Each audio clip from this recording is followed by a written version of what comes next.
Dragi moji, danas ćemo raditi kolač koji vraća u djetinjstvo, a to je kolač sa višnjama.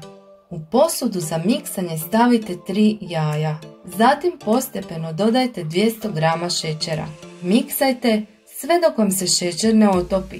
Dodajte 150 ml ulja, 200 ml jogurta, 2 vanilin šećera i 1 prašak za pecivo. Zatim postepeno dodajte 300 g glatkog brašna. Biskvitnu smjesu isipajte u pleh dimenzije 25 x 35 cm. Poravnajte smjesu i rasporedite višnje po njoj. Kolač stavite peći 20 minuta na 180 stupnjeva Celzijevih.